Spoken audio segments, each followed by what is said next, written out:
Muy buenos días. Buenos días a todos. Quiero disculparme con todos antes que nada porque he estado enferma y con problemas técnicos y no he podido presentarles y publicar en Moodle este material antes esta semana. Ya estoy un poco mejor y espero que esto no vuelva a ocurrir. Quiero conversar con ustedes. Estamos dándole la bienvenida a la clase de traducción.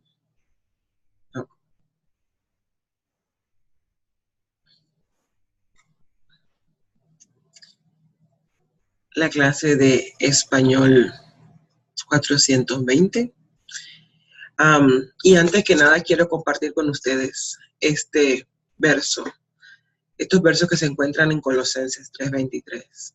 Todo cuanto hagáis, hacedlo de corazón, como para el Señor y no para los hombres, conscientes de que el Señor os dará la herencia en recompensa. El amo a quien servís es Cristo. El que obre la injusticia recibirá conforme a esa injusticia. Que no hay acepción de personas. Una invitación a actuar en todo momento, dándole honra, honor y gloria a Dios nuestro Señor. El Señor nos bendiga a través de su palabra. Bueno, ya conocen el sitio de Moodle en la clase porque ya han estado publicando sus presentaciones sobre quiénes son ustedes y las expectativas de la clase. Y hoy tenemos para esta semana una simple reflexión basándonos leyendo el texto de Edith Grossman. Edith Grossman es esta mujer. Es profesora de una universidad de Penn State. Y es muy conocida en cuanto al trabajo en la traducción en la literatura. En su introducción, que es el texto que trabajamos hoy, tenemos una muy buena reflexión que nos cuenta de por qué la traducción es importante, por qué importa, por qué es un asunto relevante.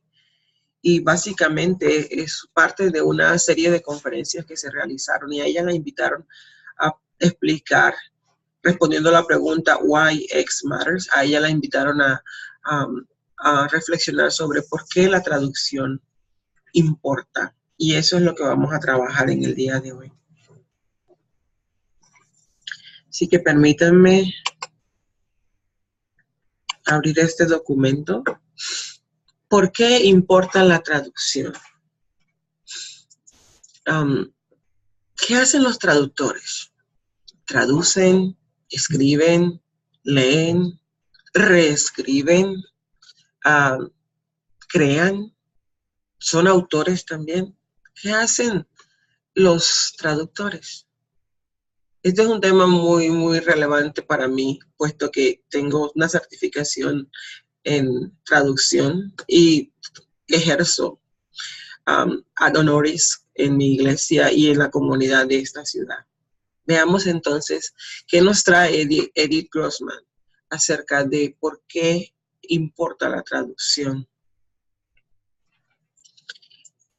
Para seguir con la idea de qué hacen los traductores, ellos hacen que los lectores de la traducción que ellos producen tengan las percepciones emocionales y artísticas de una manera que sea paralela a la misma reacción que tuvieron los lectores del texto que escribió el autor en su idioma original.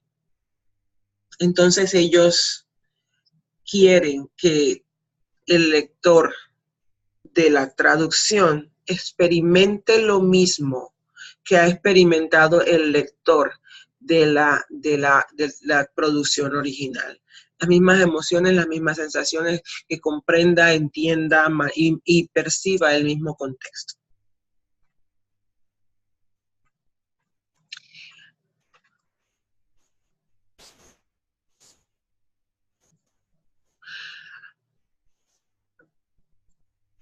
En este proceso de hacer lograr a que los lectores produzcan ese efecto, que los traductores produzcan ese efecto, ellos desarrollan un sentido estilístico en las lenguas. Ellos pulen y expanden su conciencia crítica sobre el impacto emocional que tienen las palabras, sobre el aura que las rodea, sobre el contexto y el modo que las informa y la atmósfera que ellas crean. Es decir, que ellos que aprenden el idioma, no solamente basándose en los significados denotativos, aquellos que se encuentran en los básicos, que se encuentran en el diccionario, sino que ellos aprenden todas las implicaciones, todos los giros, todo lo que tiene que ver con la palabra y sus implicaciones, sus efectos, si son formales, si son palabras más informales, si son palabras que para una comunidad son vulgares o para otras son algo común o para otras son palabras de alta estima o que sean palabras que en algunos casos sean utilizadas por gente que no es tan educada y crean estigma. Ellos tienen que aprender todo esto cuando están haciendo inmersión en la lengua y aprendiéndola. No solamente es aprender a hablar y manejar la gramática y el vocabulario, sino también aprender todo lo que está detrás de las palabras en cuanto a lo que ellas significan y en cuanto a la combinación de esas palabras en la cultura. La interacción de la palabra, la función de la palabra en la cultura, cómo la manejan los hablantes. Y esto los lleva a que su percepción de las connotaciones y las implicaciones que se encuentran detrás de los significados denotativos básicos que les venía mencionando se afinen, se elaboren más, se desarrollen con mucha más, se desarrollen mucho más.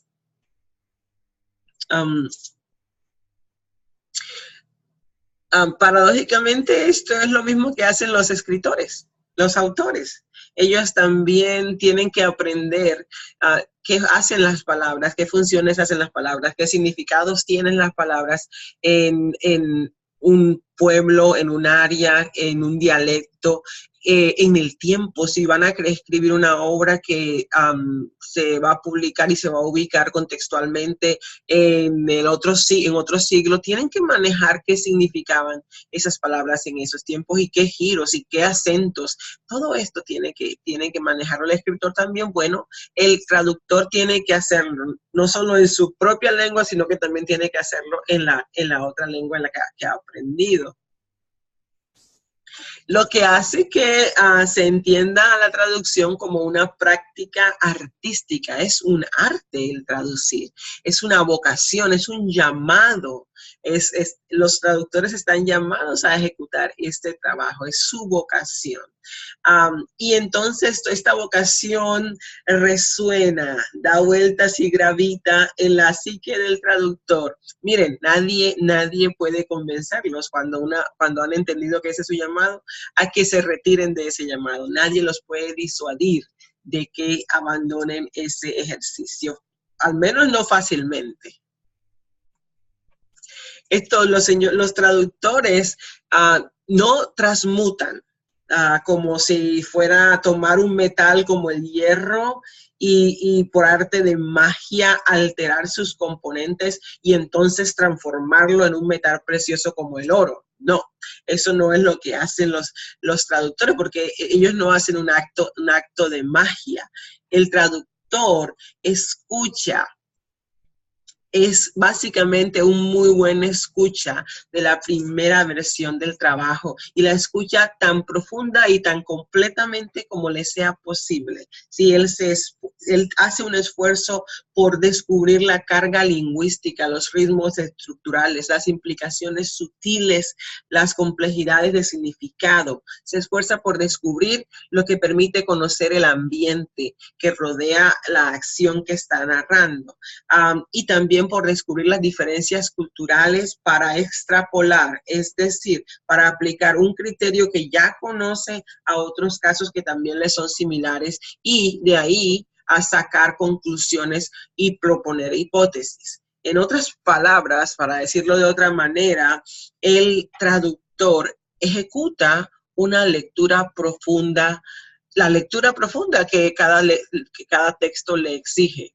La pregunta es, ¿no hacen esto también los lectores? Cuando leemos un libro, nosotros también no miramos esas complejidades del significado, también miramos el parafraseo, también no pensamos críticamente y extrapolamos, también lo hace un lector.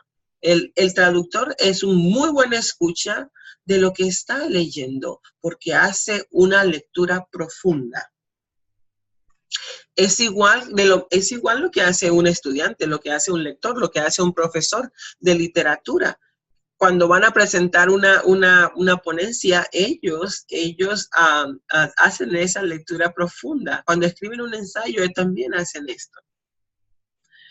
El factor único, el factor genuino que se le puede añadir al traductor es que no solamente son escuchas, si ellos no solamente están escuchando y haciendo esa lectura profunda, ellos también son hablantes de un segundo texto que va a ser el texto traducido, ¿sí? En una segunda lengua.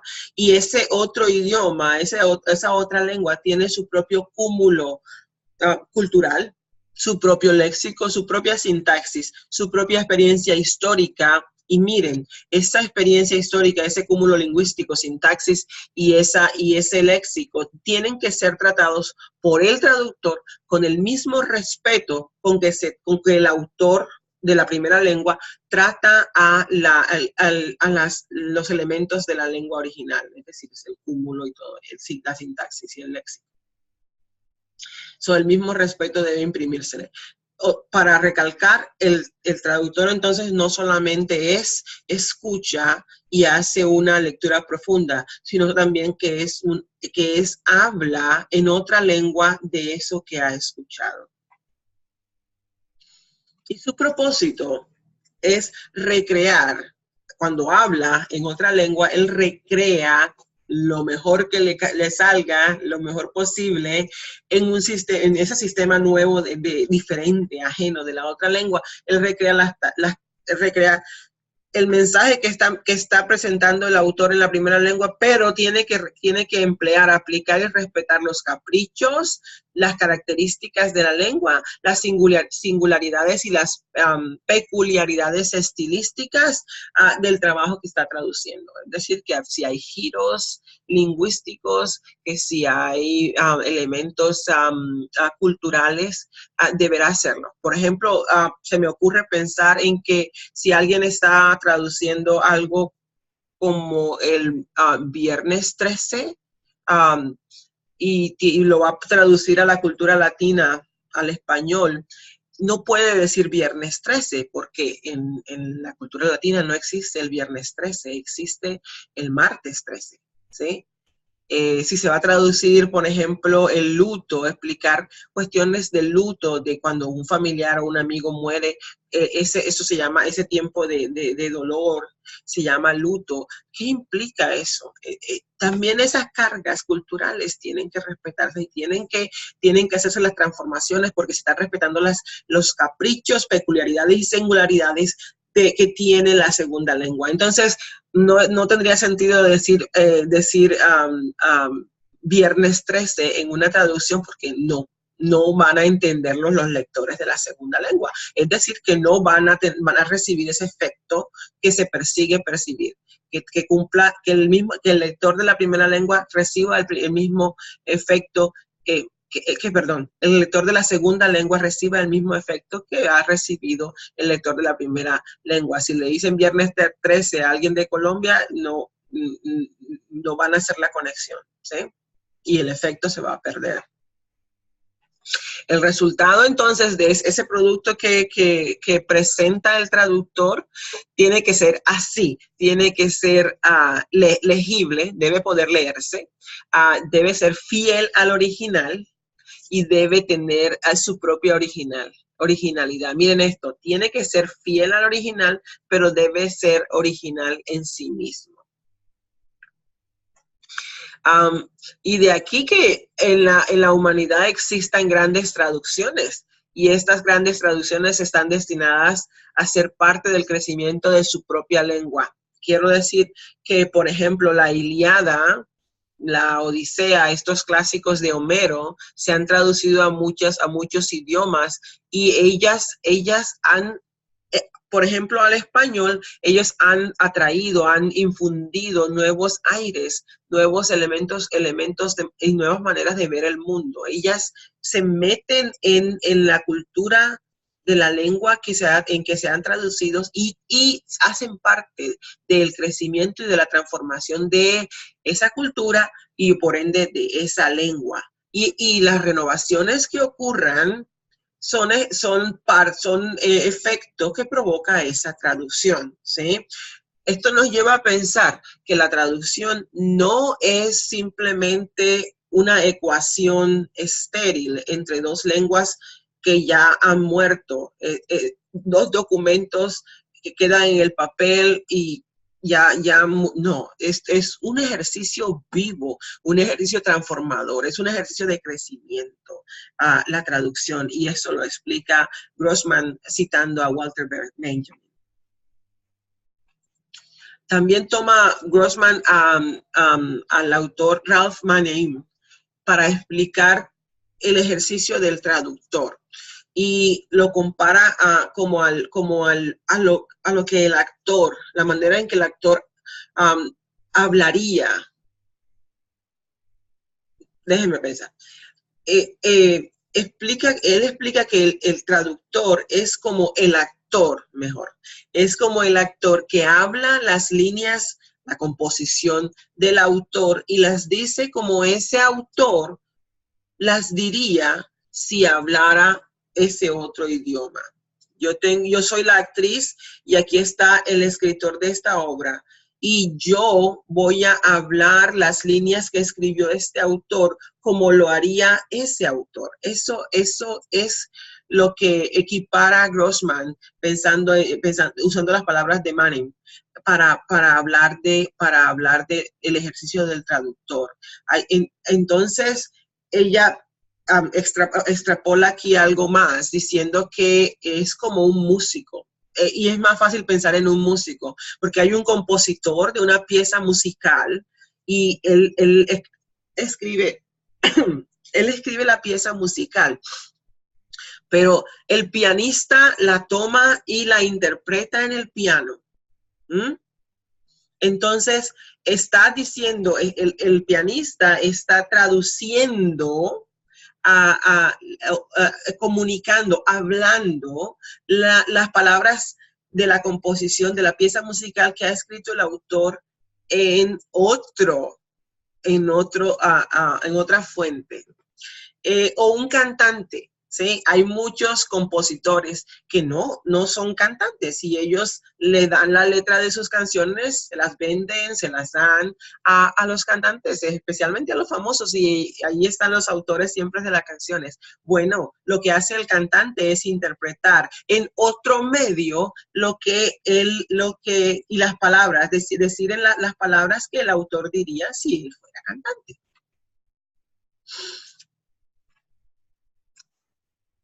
Y el hecho de que la traducción sea un ejercicio en donde el traductor escucha y habla, nos hace pensar, nos da la impresión de que la traducción es inmediata, ¿sí? Y que es un acto auditivo, ¿sí? Es un acto auditivo, como básicamente lo del intérprete, oír a otra persona o leer a otra persona oyendo sus pensamientos para hablarlos luego en otro idioma. Inmediato y auditivo. Y ciertamente esto se aleja del proceso silencioso que es la traducción, del proceso solitario que es la traducción. No importa si un intérprete tiene una audiencia llenísima de personas allí y está al lado el hablante del otro idioma, el intérprete tiene que estar en silencio en su mente, solamente escuchando, exclusivamente escuchando a ese hablante, y es un acto solitario.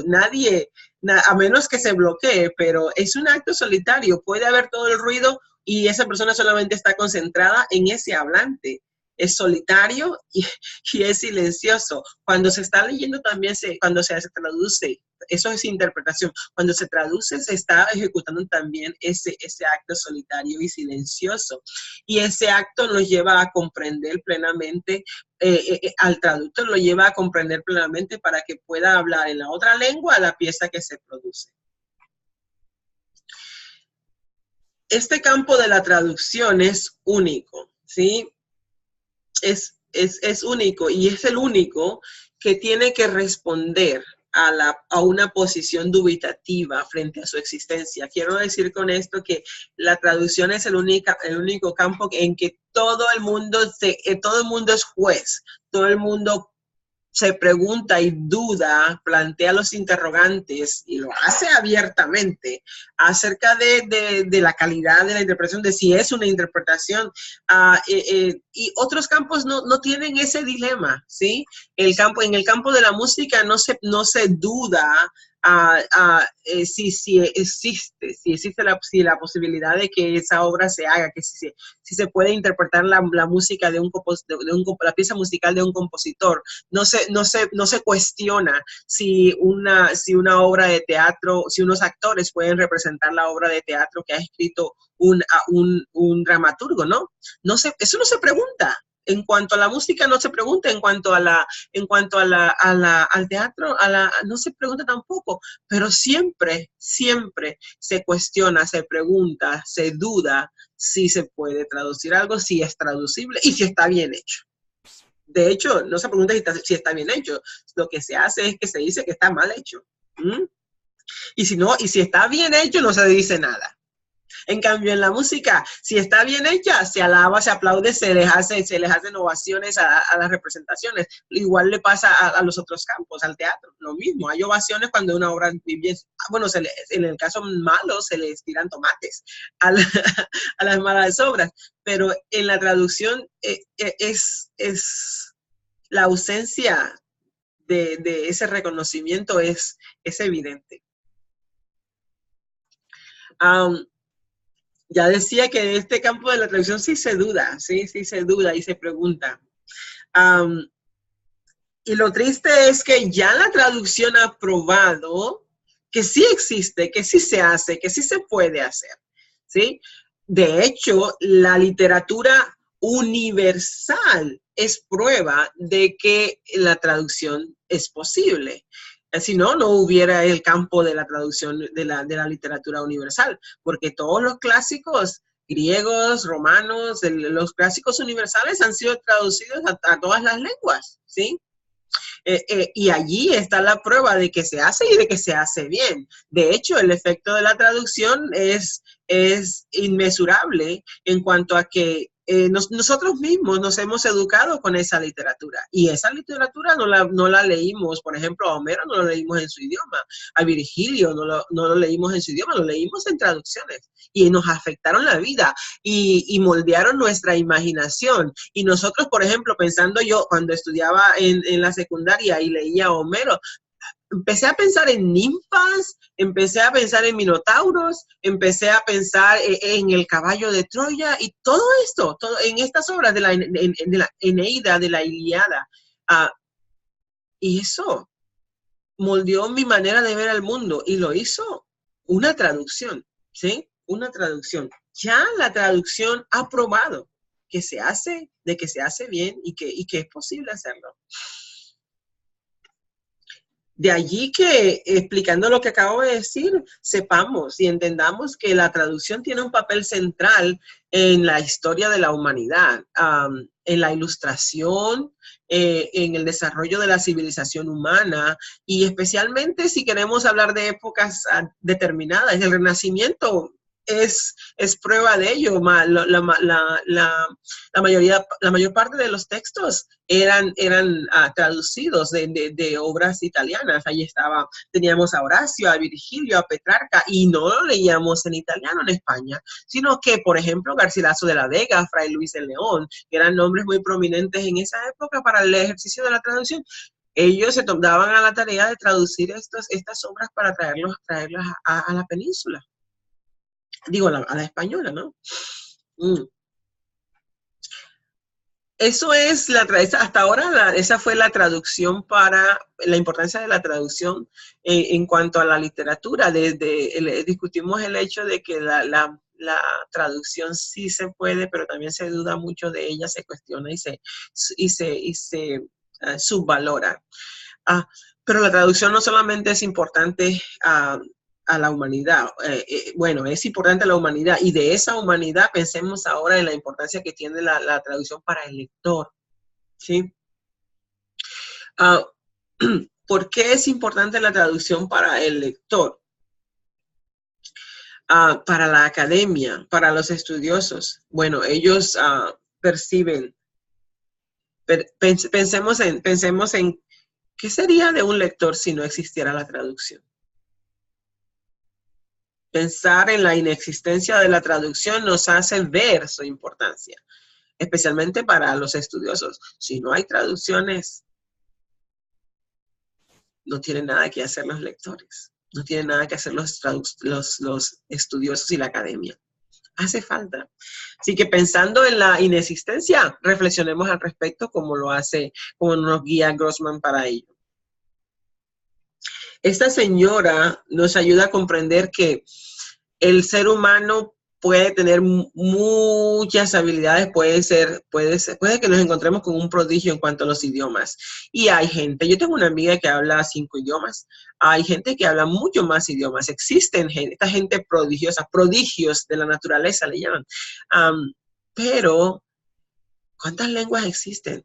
¿Es posible que un ser humano aprenda todos los idiomas del mundo de manera de que no necesite de una traducción? Eso no existe. La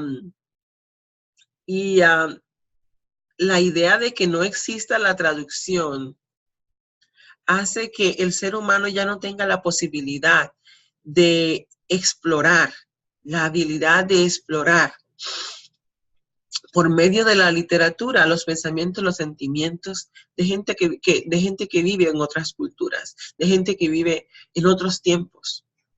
No podemos ni siquiera pensar en otros tiempos, en otras épocas, en otros lugares, y querer llegar a ellos, querer saber de ellos sin la traducción.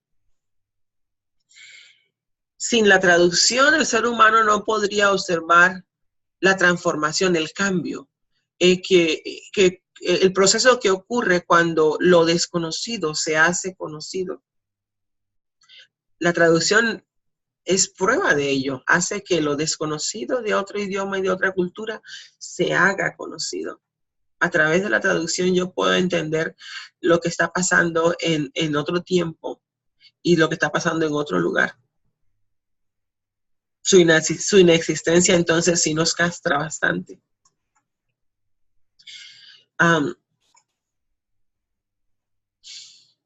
La traducción nos permite salir de nuestros límites, escapar nuestros prejuicios, nuestras ideas erróneas, nuestras preconcepciones, porque nos ayuda a entender que hay otras culturas diferentes, que hay otras culturas que no ven la realidad ni la leen de la misma manera que nosotros lo hacemos. La traducción nos ayuda a salir de esa caja de limitaciones. Y al hacer eso, expande y profundiza nuestra visión del mundo, ampliándola de manera infinita y de manera indescriptible. Una vez que salimos de esos errores, las posibilidades para ver el mundo, entender el mundo son infinitas. Eso fue para el lector. La traducción es importante también para el escritor. ¿Y por qué? Bueno, básicamente si uno quiere pensar en por qué la traducción es importante para el escritor, está pensando enseguida en la audiencia, en cuántos lectores va a tener. La traducción le promete un mayor número de lectores al escritor, y esto ya valida la traducción en cuanto al escritor directamente. Una de las cosas que los escritores hacen es comunicar. Ellos a través de sus obras hablan, comunican, expresan sus pensamientos, pero ellos no las expresan para que queden en el papel ahí cerrado en las páginas. Ellos las escriben porque quieren comunicarse con otras personas. Y la traducción les amplía el campo de interacción a los escritores estruendosamente, porque le permite llegar a otros lectores que él no se había pensado, que no están en su realidad inmediata. Esto es un efecto que beneficia a los escritores. Si pensamos en aquellos escritores en donde hay pocos hablantes en su lengua, la traducción es indispensable, ¿sí? Él quiere que lo lean más, entonces si se traduce a otro idioma, digamos el urdu, si se traduce al español, se traduce al italiano, se traduce al inglés, va a tener más lectores, ¿sí? Va a tener mucho más lectores. Una obra que quiero mencionar es la de García Márquez, El amor en los tiempos del cólera. Apenas la tradujeron al inglés, yo me encontré aquí hablando con compañeros que no hablan español acerca de el loro del médico en esa obra, acerca de los amores entre la gente mayor, los enamoramientos, hablando de enfermedades, hablando del cólera, cosas que ellos no iban a experimentar. Y la traducción logró que los lectores que García Márquez tenía en nosotros, hablantes de español, se ampliaran mucho más en cuanto al inglés. Hay muchos más lectores del inglés, de hablantes de inglés, es decir, que el número exponencialmente se aumentó. Ahora, si tenemos un escritor como un escritor que habla inglés, vamos a pensar, bueno, ya tiene suficientes lectores, pero no es el caso. Lo que sucede es que los escritores de la lengua inglesa encuentran una audiencia pequeña, porque no estamos hablando de que todos los hablantes del inglés leen. Ellos están pensando en los lectores y entonces no hay la cantidad de lectores que uno se imagina haciendo una ecuación aquí de simple de ceros a ceros. Y la traducción le hace el mismo favor. Entonces también es imprescindible para un escritor que hable una lengua que tenga muchos hablantes. En otros contextos, en el contexto de premiaciones y galardones, los escritores también pueden encontrar efectos en ambos lados, ¿sí? Específicamente en cuanto, dice Grossman, en cuanto al Premio Nobel de la Literatura, la traducción la no traducción de las obras de los escritores por ejemplo, la lengua franca, el inglés, es un arma de doble filo, ¿sí? Bueno, uno, porque no tiene más lectores, y dos, porque la mayoría de los jueces tienen en común el inglés como lengua en la que pueden entender las obras, lo cual limita las aspiraciones de un escritor a ser nominado a un premio Nobel o a ser leído para ser nominado a un premio Nobel de la literatura. Pero el premio Nobel no es el único detonante de la necesidad de la traducción para el escritor. Otro también es la audiencia. Dijimos ahorita, estaba hablando ahorita de la obra de García Márquez, El amor en los tiempos del cólera, que ha sido traducida al inglés. Pues esta obra también fue llevada al cine, ¿sí? Y muchas más personas, ahora ya no lectores, sino cineastas, conocen entonces el mundo del río Magdalena y el mundo de los amores entre ancianos y todo esto de la cultura hispana. Lo que le hace que no solamente le da lectores, le aumenta el número de lectores al escritor, sino que le aumenta la audiencia de otro tipo. Cuando una obra es traducida a otro idioma, y estoy hablando del inglés en el caso específico, es posible que esa obra sea utilizada, sea llevada al cine, y de esta manera la audiencia crezca. y en vía contraria a otros idiomas, el efecto va a ser similar. Va no solamente a limitarse el escritor no solamente va a limitarse a tener lectores de otro idioma, sino también personas que tienen otros intereses, como los cineastas, y la gente que le gusta el cine, para ser también audiencia de esos escritores y que la obra sea expandida. Otra manera y mucho más sutil, en que la traducción afecta a los artistas creativos, es que la lengua se ve afectada, ¿sí?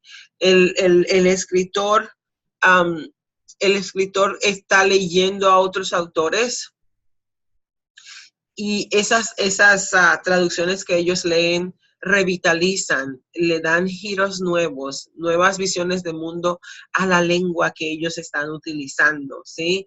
Permite darle una infusión saludable de vitalidad a la lengua término en la literatura.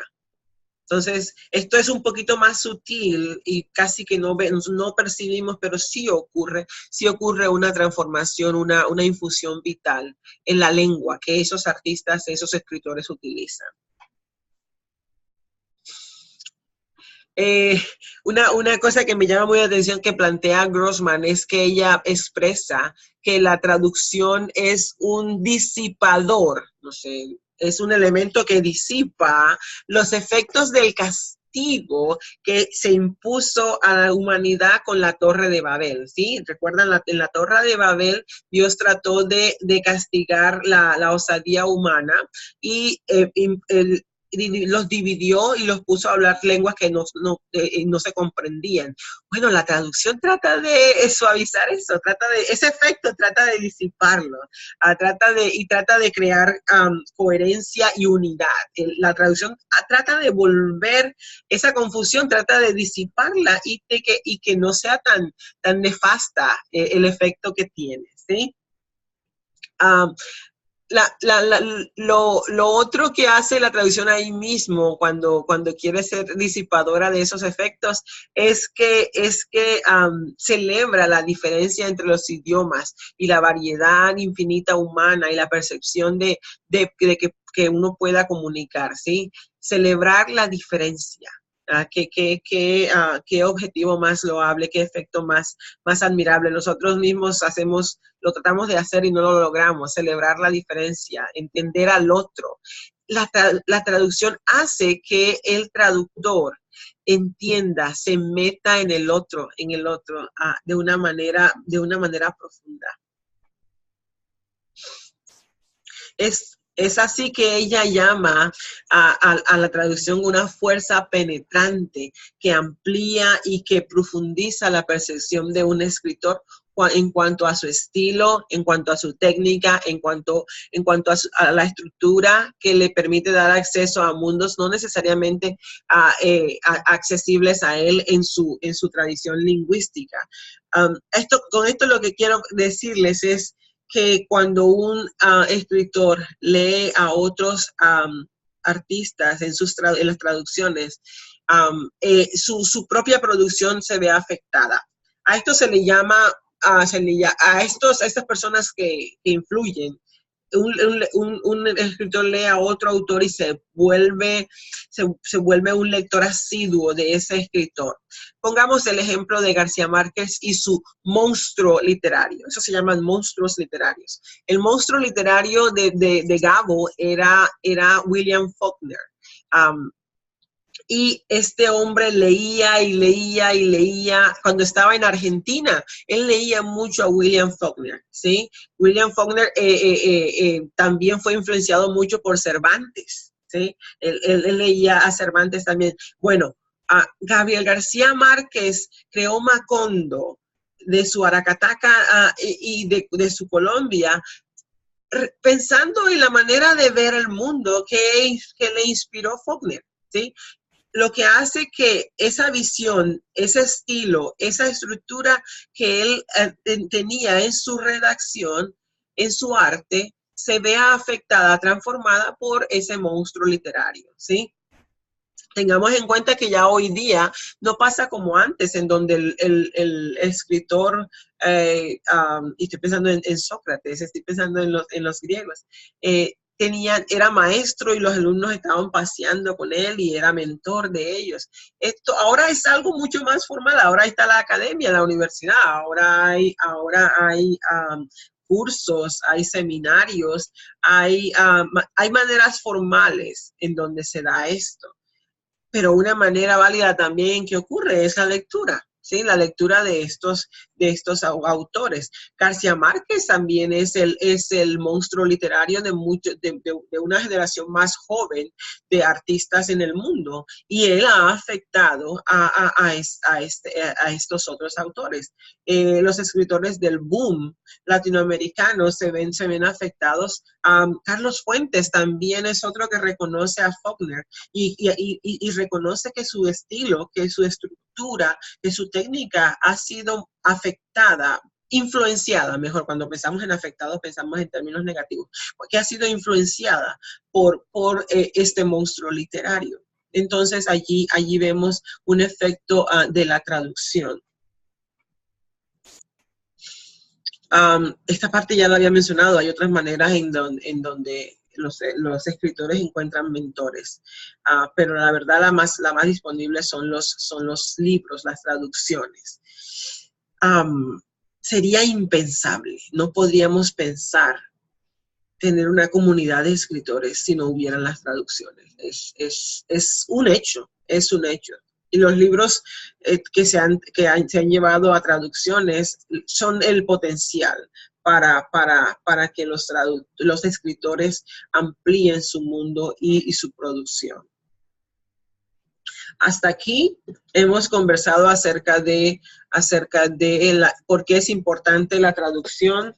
No he cubierto toda la introducción, he dejado una parte de ustedes para que la sigan leyendo y ya el documento se encuentra en Moodle. ¿Sí? Ahora les voy a presentar, para que ustedes tengan una reacción, les voy a presentar estas 6 posibilidades, de las que quiero que ustedes escojan 2. Van a seleccionar 2 ideas de las propuestas, y yo no sé si mi parte está ahí en la mitad. 2 ideas de las propuestas en estas preguntas, y ustedes van a desarrollar su reacción considerando los presupuestos de Grossman y los de ustedes. Otra vez voy a poner allí. La primera dice así: la frase lost in translation es una expresión gastada, ya desgastada para esta época. Y algunas veces los traductores reaccionan respondiendo y what is gain in translation. Esto ha sido era como que la peor cosa que se le podría decir a un traductor era eso, what is lost in translation, y ellos han respondido. ¿Qué piensan ustedes de esos conceptos? ¿Qué piensan ustedes de lost in translation and what is gain in translation? ¿Se pierde o se gana al traducir? ¿Pueden pensar ustedes en una manera más productiva de mirar el asunto? ¿Hay alguna otra manera más productiva de mirar el asunto de la traducción? ¿Crees que el significado es algo fijo, invariable, que se debe preservar o recobrar? ¿O el significado es algo que fluye, que es negociable y varía según las circunstancias? Les pido por favor que discutan. Si escogen discutan esta posición. Van a escoger 2 de las 6 que vienen a continuación. Faltan 5. La número 2. La gente del común y también clientes desestiman, subvaloran la dificultad del trabajo de la traducción. Para ellos la traducción es fácil, para ellos la traducción es automática, para ellos todo el mundo puede traducir. Sí, quiero explicarles un poquito más. Les pido a ustedes que discutan algunas razones que explican esta. ¿Por qué? ¿Por qué se comportan así? ¿Por qué dicen que la traducción es fácil? Y porque tiene que ser rápida, y porque tiene que ser para ayer, ¿sí? Y porque si lo entregan, el trabajo para mañana lo entregan en la noche anterior o unas horas antes, o ni siquiera lo entregan con anticipación. ¿Por qué estas conductas? ¿Y qué podemos hacer los traductores para educar a este tipo de personas? Una pregunta más es, ¿cuáles serían las consecuencias de que los traductores no logren, fallen en educar a sus clientes. Oh, esta no es número 2, esta ya es número 3. ¿Sí? Esta es número 3. Y dice, ¿qué papel juega el traductor en la sociedad y entre las sociedades? ¿Sí? No solamente en la sociedad nuestra, sino entre las sociedades. ¿Cuál es el papel? ¿Cuál es la función? ¿Cuál es el beneficio? ¿Qué es lo que tiene que hacer el traductor?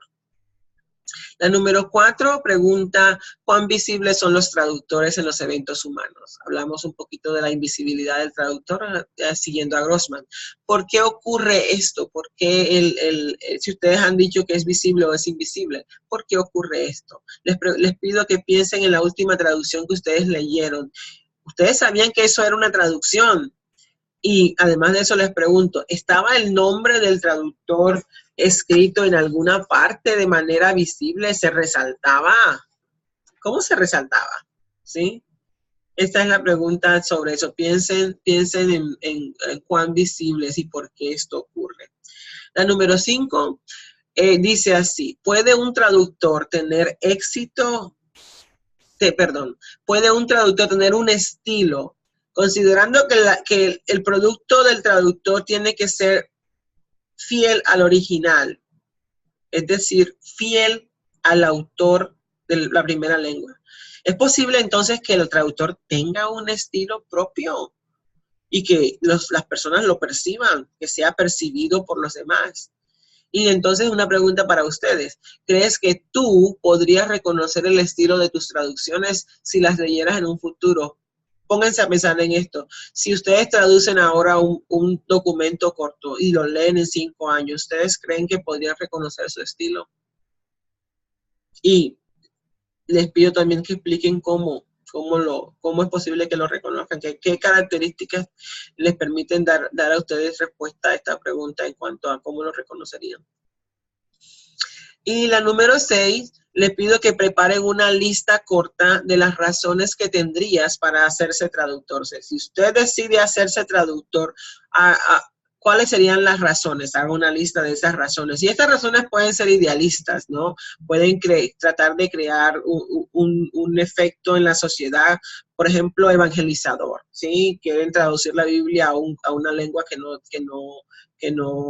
ustedes hablan y que no está traducida, o la versión que tienen no se ajusta a la cultura. ¿Quién sabe? Se me ocurre, ¿no? También pueden ser razones pragmáticas, dinero, ¿sí? Pueden ser razones personales. Puede que en su familia haya un familiar que escribió sus memorias y sus hijos no hablan ese idioma. Por ejemplo, la abuela, bisabuela, tatarabuela habla español y en esa lengua escribió sus memorias, y ahora ustedes quieren que sus nietos lean esas memorias y las traducen al inglés. Y esta razón puede ser la que los motive a hacerse traductores. Hagan la lista, pensando si esas son las razones, pensando en esas razones. O pueden ser profesionales, quieren crecer, quieren que haya en su carrera un crecimiento. ¿De qué manera, sigue la pregunta, de qué forma moldearían esos objetivos el tipo de textos? Si sus razones son personales, ¿qué textos escogen? ¿Por qué? Si sus razones son pragmáticas, si es dinero, ¿qué textos escogerían ustedes traducir? Si sus razones son idealistas, ¿qué textos decidirían ustedes traducir? Y no solamente cómo moldearía eso la selección de los textos, sino también cómo moldearía esa lista y esos objetivos, cómo moldearían las habilidades que ustedes quieren desarrollar, ¿sí? Como traductores. ¿Qué forma, qué características tendrían las habilidades que ustedes pretenden desarrollar? Y estas son las 6 ideas en preguntas que de las que quiero que escojan 2 y reflexionen pensando en Grossman y pensando en su propia experiencia y sus propios presupuestos. Para terminar, les voy a dejar estas dos asignaciones, aquella reflexión y esto. Vamos a traducir al inglés o al español estas 10 10 oraciones, ¿sí? Hay unas en español, las de abajo, de la número 6 a la 10 están en español y de la 1 a la 5 están en inglés. Entonces, hagan la traducción de esas 10 oraciones para que empiecen a tantear el ejercicio del traductor y si es fácil o no, ¿sí? Y les ayudará a reflexionar. Y la siguiente no es ninguna tarea, no tienen que hacer nada, es simplemente divertirse. Son traducciones equivocadas, traducciones cómicas. La última es una traducción al inglés. Miren si tiene sentido. ¿Y qué estaban tratando de decir? Ustedes conocen el español, es un documento que se traduce del español al inglés y miren, dónde están las equivocaciones y dónde está el chiste. Y luego leanla, traten de entender las otras dos que son traducciones del inglés al español. Simplemente diviértanse buscando equivocaciones, viendo el chiste. Hasta aquí tenemos el material de este día. Y una vez más, mis disculpas. He tenido problemas técnicos con estas grabaciones. Ya esta es la tercera que hago y no la podía subir. Y también los problemas de salud que he tenido. No me han dejado funcionar en mi potencial pleno. Muchas gracias y que tengan buenos días. Esta presentación, así vamos a seguir haciendo las presentaciones. Bendiciones.